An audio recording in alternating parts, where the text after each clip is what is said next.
Wa'tasimu bihablillahi jami'an wa la tafarraqu. Berpegang teguhlah kalian kepada tali Allah. Jangan kalian berpecah belah. Wadhkuru ni'matallah alaikum. Ingatlah nikmat Allah atas kalian. Idh kuntum a'da'a. Ketika kalian dahulunya saling bermusuhan. Fa'allafa baina qulubikum. Lalu Allah satukan di antara hati kalian. Fa'asbahtum bi ni'matihi ikhwana. Maka dengan nikmatnya kalian menjadi bersaudara. Wa kuntum ala syafa jurufin. Ala syafa hufratin minan nar. Dan kalian dahulunya berada di tepi jurang api neraka. Fa'anqadhakum minha. Lalu Allah selamatkan kalian darinya. Manusia awalnya berada dalam kejahilan. Bahkan Anda ketika lahir tidak tahu apa-apa. Allah yang mengajarkan kepada Anda pengetahuan. Allah yang memberikan hidayah. Allah yang mengilhamkan kepada Anda agar bisa berjalan. Bisa berbicara. Kemudian juga memberikan hidayah kepada hati Anda. Untuk beriman kepada Allah dan Rasulnya Muhammad SAW. Pembicaraan kita malam hari ini. Tentang keteladanan salafus saleh. Generasi-generasi terdahulu. Bagaimana mereka mencintai Rasulullah SAW. Jika kita ingin tahu bagaimana sejatinya cinta kepada beliau, baca sejarah. Pelajari kehidupan orang-orang yang telah mendahului kita. Bahkan makhluk-makhluk di masa itu. Pohon, batu, gunung, hewan. Bagaimana mereka mencintai Rasulullah SAW. Agar kita tahu betapa kerdilnya diri kita. Kita belum menunaikan dengan sebenarnya hak Nabi kita yang mulia. Mencintainya. Melebihi diri kita. Melebihi harta benda. Anak, istri, dan keluarga kita. Dahulu wahai saudara-saudariku kaum muslimin dan muslimat. Bukan hanya manusia yang mencintai Rasulullah SAW. Pepohonan pun, gunung, batu-batu, hewan-hewan rindu dan mencintainya. Kita akan berikan contoh beberapa di antaranya.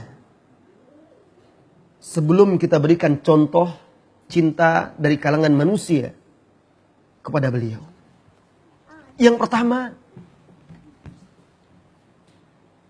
pohon korma menangis karena rindu kepada Nabi Muhammad SAW. Anda saudaraku, kalau belum pernah meneteskan air mata karena rindu kepada Nabi Muhammad SAW, Anda belum merasakan indahnya cinta kepada beliau. Anda barangkali telah menangis karena rindu kepada anak Anda yang berpisah jauh. Anda barangkali menangis karena berpisah dengan orang tua yang meninggalkan dunia fana. Anda barangkali menangis karena istri Anda. Rindu kepadanya karena suami Anda. Atau orang-orang dekat Anda. Tanyakan diri kita. Pernahkah kita satu kali saja menangis karena berharap, rindu untuk bersua dengan Rasulullah SAW? Dengarkan ini wahai saudaraku, saudariku. Dengarkan dengan hati sebelum mendengarkan dengan telinga.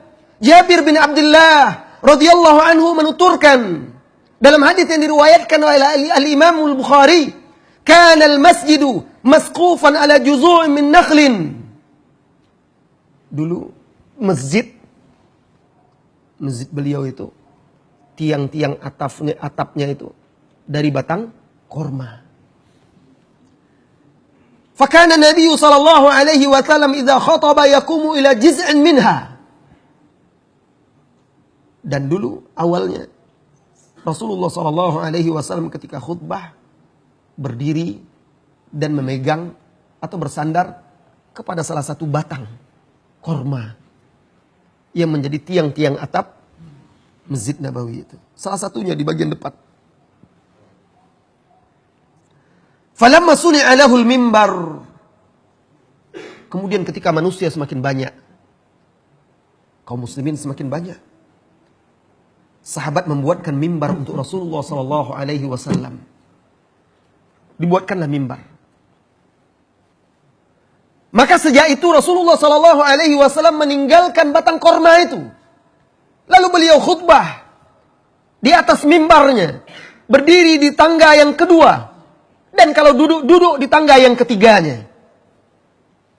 Ketika beliau Sallallahu Alaihi Wasallam meninggalkan batang korma tersebut, apa kata sahabat Jabir? Fasami'na lidzalikal jaz' sautan ka sautil isyar atau asyar. Maka kami mendengar suara pohon itu seperti anak kecil yang merintih, menangis. La ilaha illallah. Allah tunjukkan salah satu mukjizat Nabi Muhammad sallallahu alaihi wasallam di hadapan para sahabat. Pohon itu menangis, merintih seperti bayi menangis karena ditinggalkan oleh Rasulullah sallallahu alaihi wasallam. Hatta ja'a an-nabiy sallallahu alaihi wasallam fawada'a yadahu 'alaiha fasakanat. Turun Rasulullah sallallahu alaihi wasallam dari mimbar. Diletakkannya tangannya di batang pohon korma itu. Maka tenang dan diamlah korma itu. Allahu Akbar. Al-Hasan Al-Basri apabila membawakan hadis ini, beliau berkata kepada manusia, ini pohon korma menangis karena rindu kepada orang yang paling mulia ini, Habibun al-Mustafa sallallahu alaihi wasallam. Maka kita manusia lebih patut lagi untuk menangis karena rindu kepadanya.